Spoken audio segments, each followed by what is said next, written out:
नमस्कार, मैं Tushar Gandhi history cell के यूट्यूब चैनल पे आपका जो गांधीनामा सीरीज़ मैं चला रहा हूँ उसमें 11वें एपिसोड में आपका स्वागत करता हूँ।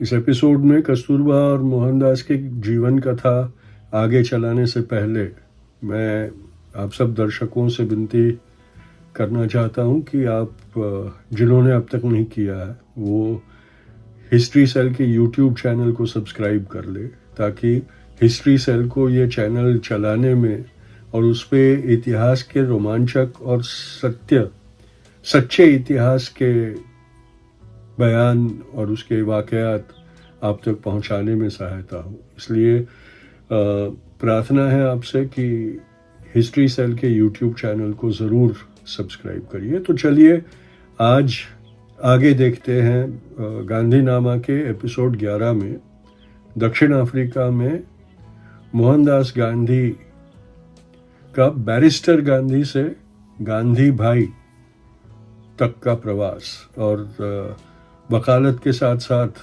समाज की सेवा।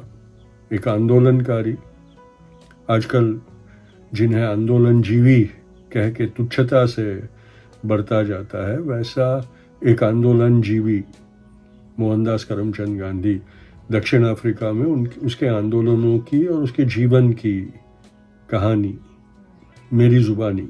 गांधीनामा के एपिसोड 10 में मैंने आपको बताया जोहानिसबर्ग में गांधी परिवार के जीवन की कहानी, और ख़ास करके जोहानिसबर्ग के इंडियन लोकेशन में जो प्लेग की महामारी फैली उस वक्त गांधी दंपति दोनों, कस्तूर और मोहनदास ने जो समाज की सेवा की, पीड़ितों की सेवा की और प्लेग से अपने लोगों को बचाया, उसकी कहानी विस्तृत स्वरूप से मैंने आपको कही।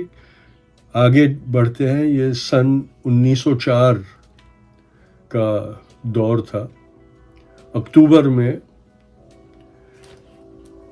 डरबन से इंडियन ओपिनियन नाम का एक अखबार मदनजीत नाम के एक व्यक्ति चला रहे थे। उनको बड़ी दिक्कत आ रही थी क्योंकि कम्युनिटी का उतना सपोर्ट उनको मिल नहीं रहा था, और जैसे तैसे करके उन्होंने वो अखबार चालू रखा था, लेकिन अब उनके बर्दाश्त के बाहर हो रहे थे। वो उसे संभाल नहीं पाते थे क्योंकि वो अपनी आजीविका के लिए करना चाहते थे और उनको आमदनी भी नहीं होती थी, घाटे में चल रहा था। मोहनदास तभी अपना संदेशा जनता तक पहुंचाने के लिए किसी माध्यम की खोज में थे। तो उन्होंने मदनजीत का संपर्क किया और मदनजीत की आर्थिक सहायता करने का वचन लिया, और धीरे धीरे अक्टूबर तक उन्होंने इंडियन ओपिनियन की लगभग सारी जिम्मेदारी अपने कंधों पे उठा ली। अपनी ही जो कमाई थी उसी में से इंडियन ओपिनियन ज़्यादातर वो चलाने लगे, और धीरे धीरे करके अक्टूबर तक उन्होंने मदनजीत से इंडियन ओपिनियन करीबन खरीद ही लिया। उसी दौरान उनको कई बार जोहानिसबर्ग से डरबन आना होता था। एक रात का रेल सफ़र हुआ करता था वो। वैसे ही एक सफ़र में उनके एक नए मित्र हेनरी पोलॉक थे। उन्होंने स्टेशन पर गाड़ी में बैठे हुए मोहनदास को एक किताब दी और कहा, मोहन इसे ज़रूर पढ़िए। उस जर्नी में सोने के बजाय मोहनदास ने जॉन रस्किन की अनटू द लास्ट ये किताब पढ़ना शुरू किया, और वो उनको उसमें इतना रस पड़ा कि डरबन पहुंचने से पहले करीबन 2 या 3 बार उन्होंने वो किताब बार बार लगातार पढ़ते रहे वो, और डरबन पहुंचते पहुंचते अपने जीवन का एक अहम फैसला उन्होंने कर लिया उस किताब से प्रेरित होकर, और उन्होंने तय किया कि अब से हमारी ज़रूरतें कम करने का मेरा लक्ष्य रहेगा। मेरी खुद की निजी ज़रूरतों को मैं कम करता जाऊंगा और एक ऐसा जीवन जीने की कोशिश करूंगा कि जिसमें मैं उपभोक्ता ना रहूं, मैं भोगता ना रहूं। मेरी क्षमता हो तो भी मैं चीज़ भोगूं नहीं। और जिस तरह से जॉन रस्किन ने एक आदर्श कम्युनिटी की कल्पना उनकी किताब में की थी, वैसी ही एक आदर्श कम्युनिटी बसाने की कोशिश मैं अब करूँगा। और तब उनके आश्रम की कल्पना उनके दिमाग में आकार लेने लगी, और ये तय किया कि कहीं कभी ना कभी जाकर मैं ऐसा एक जगह एक ऐसी बनाऊंगा कि जहां मैं दुनिया को और समाज को दिखा सकूं कि एक आदर्श कम्युनिटी जी सकती है लोगों की।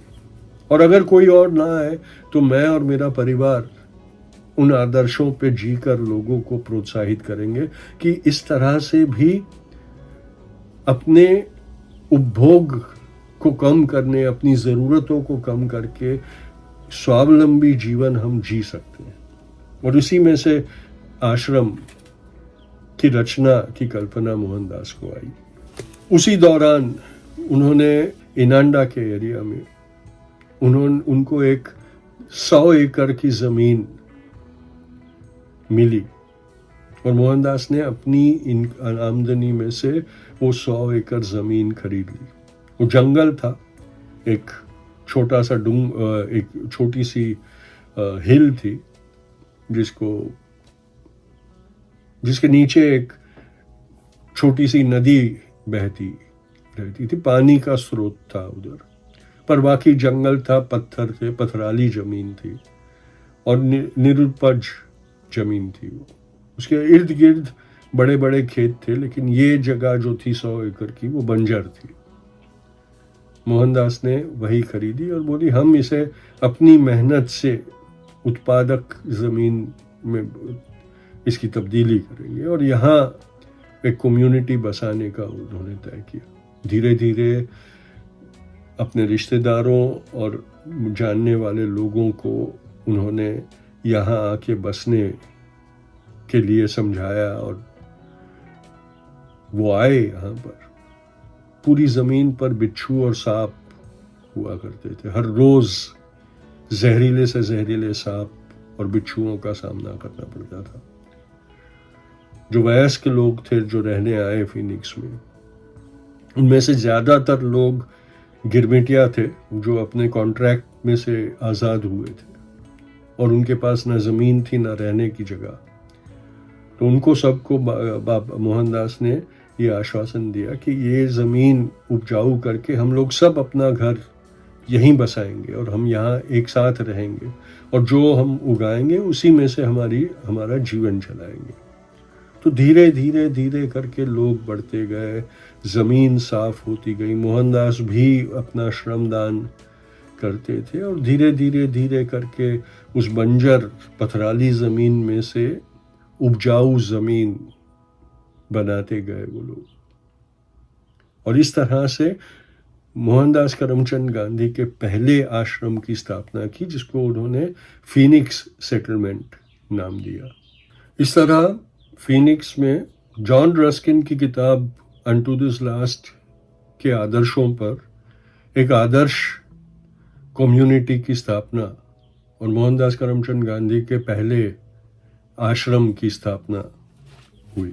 धीरे धीरे लोगों की बस्ती बढ़ती गई वहाँ। उसके बाद मोहनदास करमचंद गांधी ने यह तय किया कि इंडियन ओपिनियन भी अगर फीनिक्स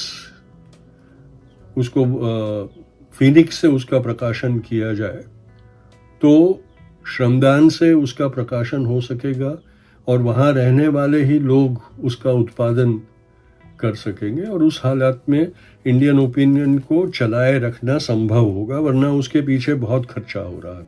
अक्टूबर के महीने में इंडियन ओपिनियन का पहला अंक फीनिक्स आश्रम में प्रकाशित किया गया, और फीनिक्स आश्रम में से उसको डिस्ट्रीब्यूट किया गया, और इस तरह से फीनिक्स आश्रम और इंडियन ओपिनियन का रिश्ता तब से बन के चलता गया।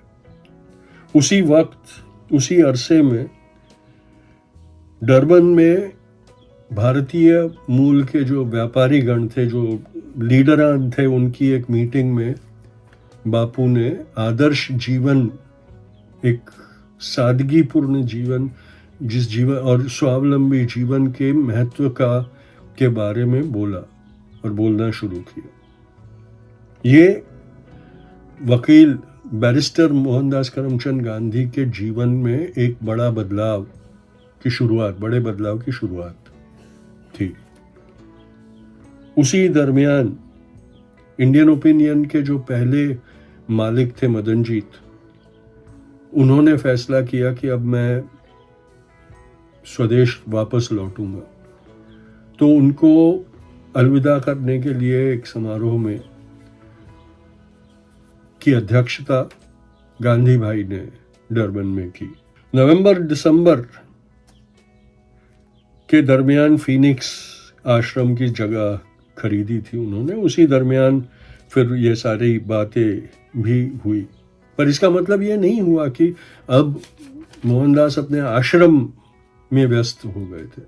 अपना जो काम था जोहानिसबर्ग में, जो प्लेग के कारण इंडियन सेटलमेंट जो था, इंडियन लोकेशन जो था, उसको जिस तरह से बर्बाद कर दिया गया, नष्ट कर दिया गया और लोगों को विस्थापित कर दिया गया, उसके लिए लगातार मोहनदास कोर्ट कचहरी में दावे लड़ते रहे बैरिस्टर गांधी के स्वरूप में, और लीडर गांधी के स्वरूप में वो सरकार और सरकारी अफसरों के साथ पत्र व्यवहार भी करते रहे कि ये हमारा अधिकार, हम नागरिक हैं, ये हमारा अधिकार है, अगर आपने हमारी संपत्ति नष्ट की है तो हमें उसका मुआवजा मिलना चाहिए। उसके चलते ही ट्रांसवाल के एक्टिंग गवर्नर को उन्होंने पिटिशन भेजा कि कॉम्पनसेशन और रिलीफ के लिए एक राशि हिंदुस्तानी मूल के जो नागरिक है उनको आपने देना जरूरी है।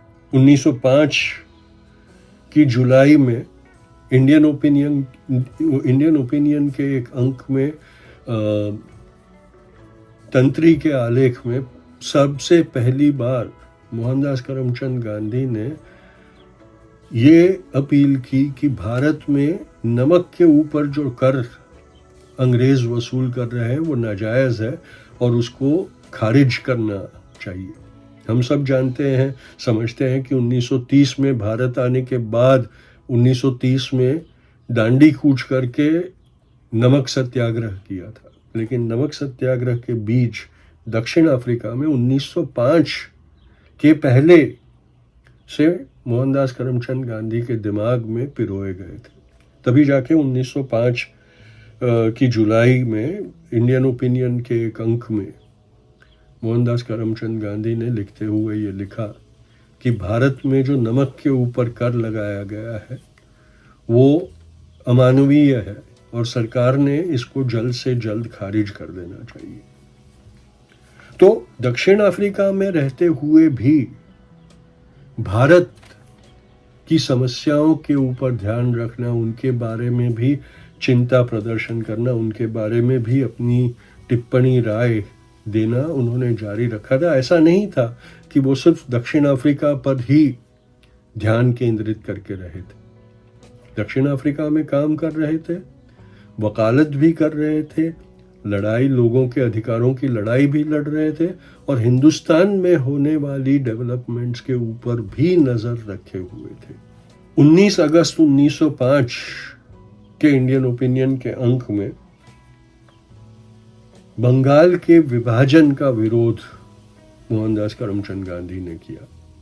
हिंदुस्तान में अंग्रेज सरकार ने बंगाल को विभाजित करने की घोषणा की थी, विभाजित किया था और बंगाल में उसके खिलाफ बहुत गुस्सा था। हिंदू और मुसलमान साथ होकर लड़ रहे थे बंगाल को अखंडित रखने के लिए। उस लड़ाई का समर्थन दक्षिण अफ्रीका में बैठे मोहनदास करमचंद गांधी ने 1905 की जुलाई में की अगस्त में लिया था और ब्रिटिश गुड्स के बॉयकॉट की जो का आह्वान जो किया गया था बंगाल में, उसको समर्थन मोहनदास करमचंद गांधी ने लिख के भेजा था।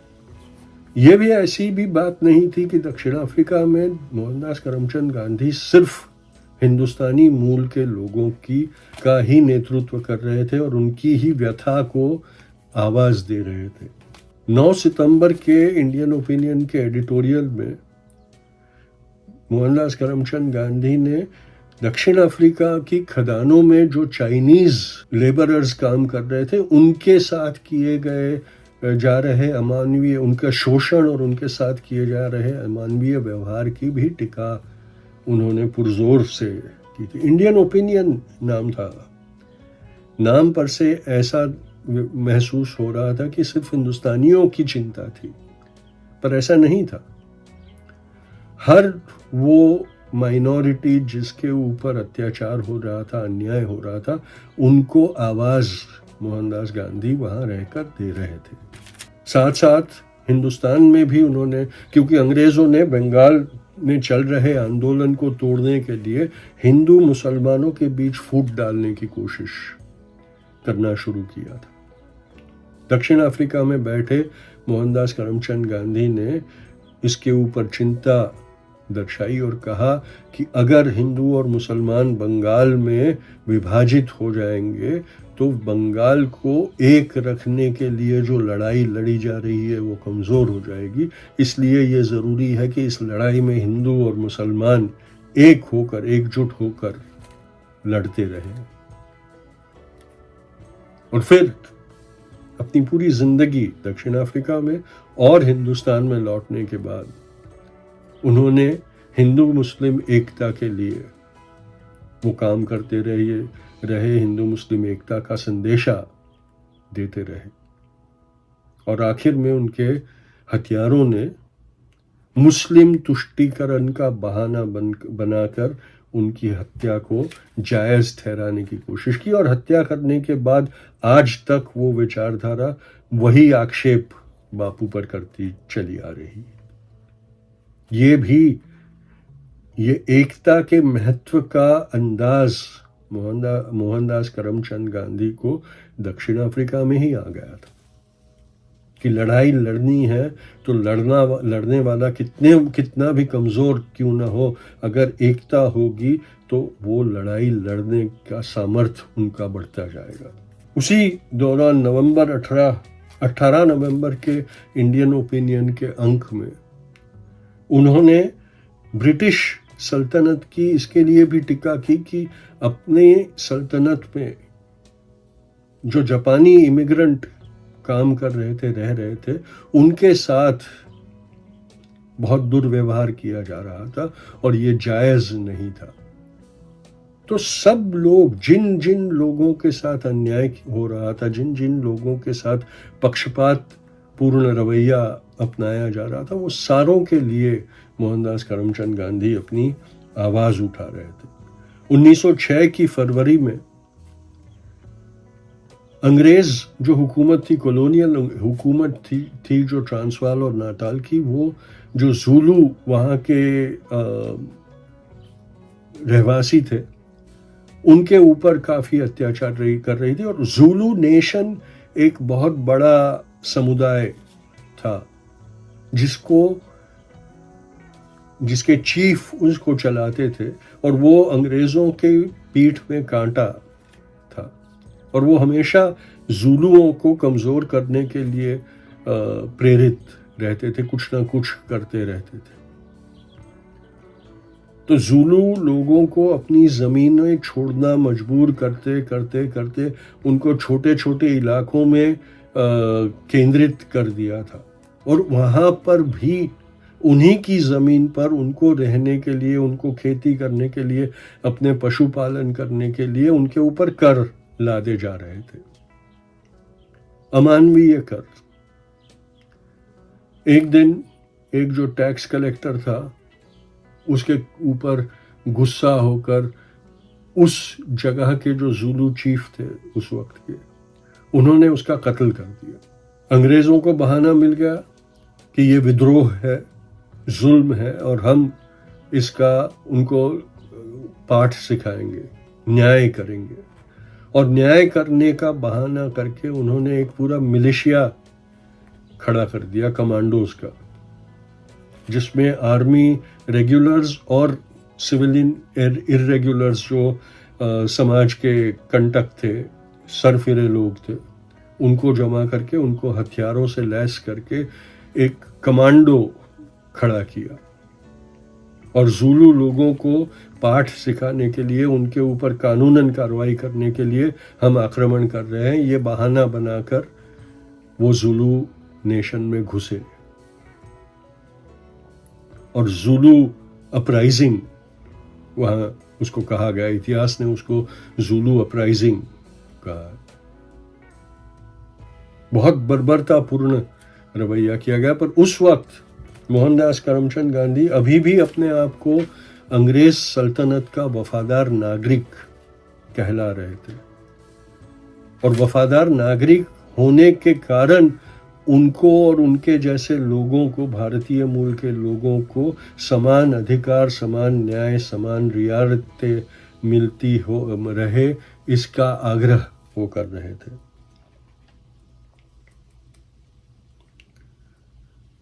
तो अपनी वफादारी साबित करने के लिए मोहनदास गांधी भाई ने भारतीय प्रजा के बीच जाकर इस वक्त हुकूमत को अपनी सेवाओं की ज़रूरत है ये प्रचार करने लगे।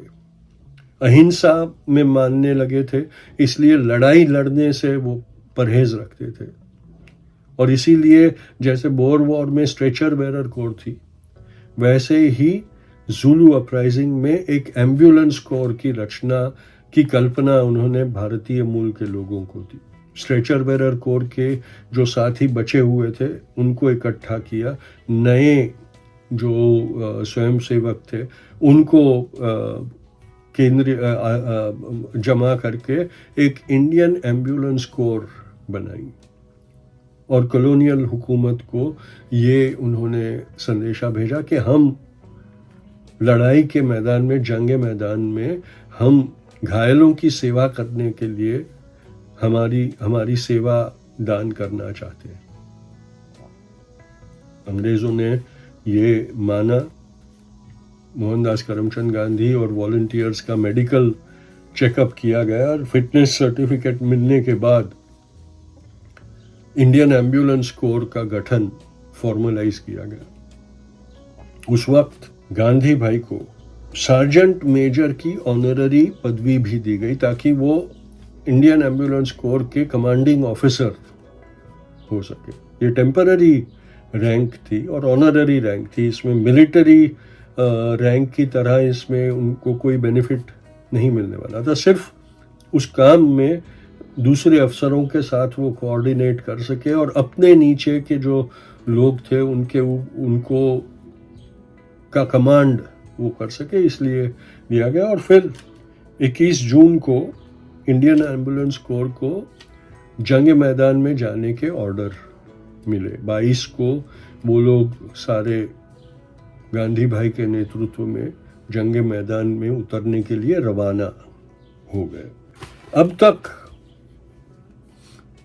मोहनदास गांधी मानते थे कि जो ब्रिटिश हुकूमत थी, जो ब्रिटिश लोग थे, वो बहुत सभ्य लोग थे, विनम्र लोग थे, जो कानून में मानते थे, समतापूर्णक रवैया में मानते थे, सबके साथ समभाव की बात मानते थे और सदाचार से सबसे पेश आते थे। ऐसी उनकी मान्यता थी ब्रिटिश हुकूमत के बारे में और पश्चिमी संस्कृति के बारे में, सिविलाइज्ड वेस्टर्न सिविलाइजेशन के बारे में।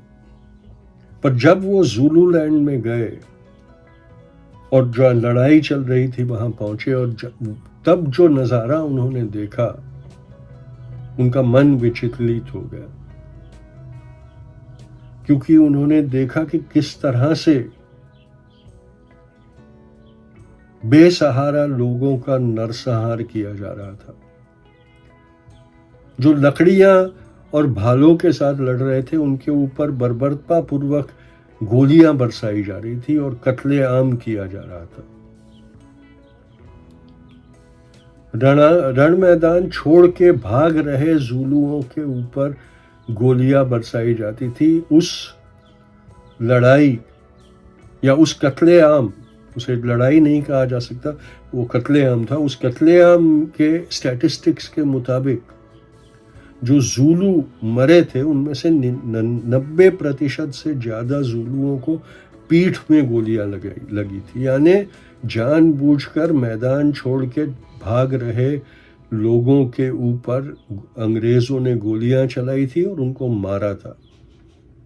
अंग्रेज़ ज़ूलुओं को इंसान नहीं मानता था, जानवर मानता था, और उनका शिकार किया जा सकता है ये मान्यता सामान्य अंग्रेज़ों में थी। काफिर बोलते थे उनको वो।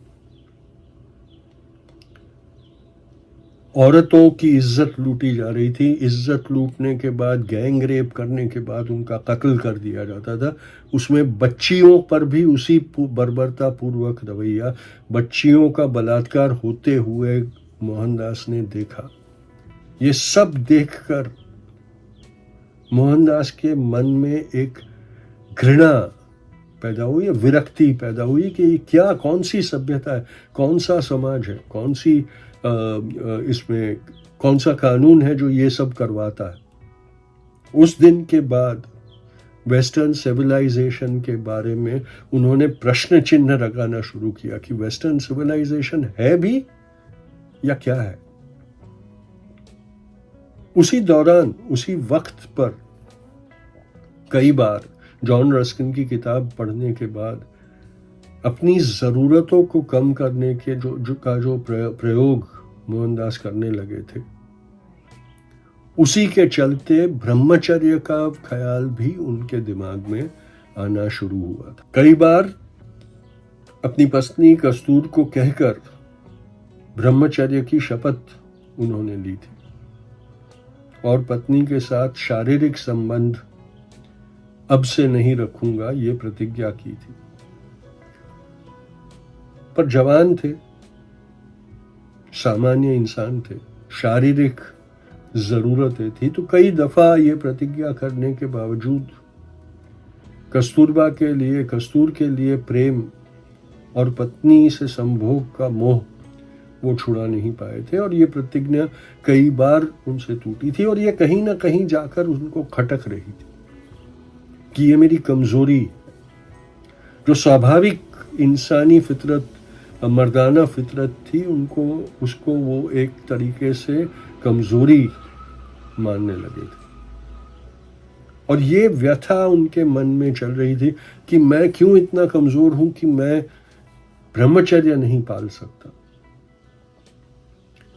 आखिरी दो जो प्रसूतियां उनके पत्नी की हुई थी, जो दो डिलीवरी आखिरी दो बेटों की हुई थी, वो मोहनदास ने ही उसमें मदद की थी। एक तो पूरी आखिरी जो देवदास की डिलीवरी थी तो वो मोहनदास ने अकेले में की थी अपनी पत्नी की सहायता करते हुए, और दूसरे उसके पहले रामदास की डिलीवरी में डॉक्टर के सहायता नर्स बन के की थी। तो पत्नी को होने वाली पीड़ा के चश्मदीद गवाह भी बने थे और उन्होंने पुरुष की वासना और उसका नतीजे में स्त्री को जो पीड़ा, प्रसूति की पीड़ा भुगतनी पड़ रही थी, उसका भी एक लिंक उन्होंने किया था। और जब ज़ूलू अपराइजिंग में पश्चिमात्य लोगों का, ज़ूलुओं के ऊपर का अत्याचार और वो हिंसा उन्होंने देखी, तब जाकर उनको ये हुआ कि मेरी वासना भी मेरे पत्नी के ऊपर की जाने वाली एक हिंसा है और ये हिंसा जायज़ नहीं हो सकती। जैसे जैसे ज़ूलू अपराइजिंग में वो देखते रहे, उसका नतीजा वो देखते रहे, वैसे वैसे उनके मन में अपने अंदर की हिंसा के प्रति भी घृणा बढ़ती गई और अपनी मानसिक और शारीरिक हिंसा को रोकना, कम करना, ये उनका मकसद बनता गया। और ज़ूलू रिबेलियन की आखिर तक और कई महीनों तक Indian ambulance core Zulu nation में कार्यरत रही और अंग्रेज सोल्जरों के साथ साथ, अंग्रेज सोल्जर उतने घायल हुए भी नहीं थे, खुद की गोलियों से जिनको घाव हुए थे वो, या चलते फिरते घोड़ों पर से गिर के जो घायल हुए थे वही, और एकल दोकल को ज़ूलू भाला या बर्छी लगी थी, उनकी परवरिश सेवा ही करनी पड़ी थी। ज़्यादातर परवरिश और सेवा वो ज़ूलू लोगों की कर रहे थे, और उसमें उन्होंने डॉक्टरों से भी झगड़ा किया था, क्योंकि जब वो ज़ूलू घायलों को अंग्रेज़ों की फील्ड हॉस्पिटल्स में ले जाते थे तो अंग्रेज़ तबीब डॉक्टर उनका इलाज करने, उनकी सेवा करने से मना कर देते थे, बोले ये दुश्मन है, हम इनकी सेवा नहीं करेंगे। तब मोहनदास करमचंद गांधी ने उनको डॉक्टरी की ली हुई शपथ याद दिलाई थी, हिपोक्रेट्स ओथ याद दिलवाई थी कि आपने घायल और मरीजों की सेवा करने की शपथ ली है। उनका रेस, उनकी जात, उनका जेंडर, उनका कलर आपके लिए कोई मायना नहीं रखना चाहिए। एक घायल सिर्फ एक घायल और सेवा का पाने का हकदार समझ के उनकी सेवा आपने करनी चाहिए। जब वो गोरों ने नहीं की तो इंडियन एम्बुलेंस कोर ने अपनी डिस्पेंसरीज खड़ी कर दी और अफ्रीकनों की सेवा करने लगे, उनको वापस उनको रिहेबिलिटेट करने लगे। जो गांव उजाड़ दिए गए थे उनको पुनः प्रस्तापित करने में मदद करने लगे।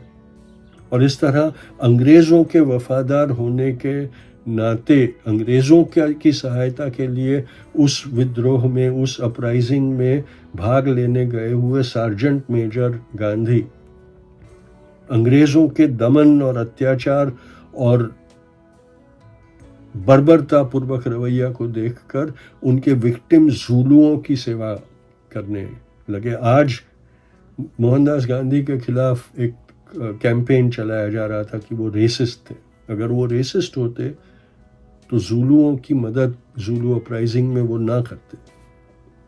जैसी जैसी उनकी समझ बढ़ती जा रही थी, जैसे जैसे उनके ऊपर तजुर्बे उनको प्राप्त हो रहे थे, वैसे वैसे उनका व्यक्तित्व भी खिल रहा था। और इस तरह से ज़ुलू रिबेलियन की जब आखिर होने को आई, तब तक मोहनदास गांधी ने यह तय कर लिया कि दूसरों की हिंसा की टीका करने का अधिकार मुझे तब मिलेगा जब मैं किसी भी तरह की हिंसा से बाज आ जाऊं। और इसलिए अपनी पत्नी पर शारीरिक हिंसा जो संभोग के आग्रह से वो कर रहे थे, एक मर्द और एक पति होने के अधिकार से, वो बंद करने का फैसला उन्होंने वहीं रणांगण में ज़ुलू पीड़ितों की सेवा करते हुए लिया कि आज के बाद मैं ब्रह्मचर्य का व्रत लेता हूं। और उसके बाद मरते दम तक वो ब्रह्मचर्य का व्रत उन्होंने निभाया और कभी भी उसके बाद वो तोड़ा नहीं। ज़ुलू रिबेलियन की बर्बरता की असर मोहनदास के ज़हन में इतनी हुई थी कि उसके बाद, उसके पहले जो कई बार उन्होंने व्रत लिए थे और तोड़े थे, उसके बाद उस वक्त लिया गया व्रत, प्रण, प्रतिज्ञा मोहनदास ने कभी तोड़ी नहीं। और इस तरह से ब्रह्मचर्य के एक का भी उन्होंने साक्षात्कार उसी वाकये के दरमियान किया। तो इस वक्त एपिसोड 11 में इतना, इस मकाम तक आपको ले आया हूं। अगली बार आगे चल के देखेंगे दक्षिण अफ्रीका में सत्याग्रह का जन्म, किस तरह सत्याग्रह ये नाम जो तब तक सिविल डिसोबीडियंस के नाम से चल रहे आंदोलन को सत्याग्रह का नाम कैसे मिला और सत्य को एक हथियार के रूप में आविष्कार कैसे हुआ, उसकी कहानी अगली बार गांधीनामा के एपिसोड 12 में मेरे साथ आप देखेंगे। जाने से पहले एक बार आपसे वापस विनती, हिस्ट्री सेल के यूट्यूब चैनल को सब्सक्राइब ज़रूर कर लीजिए और 12वें एपिसोड में जुड़ने से पहले ये करिएगा, ऐसी विनती। नमस्कार, मैं तुषार गांधी अगले एपिसोड में गांधीनामा का एक और दिलचस्प एपिसोड लेकर आपकी सेवा में हाजिर रहूँगा। बहुत बहुत शुक्रिया। सलाम।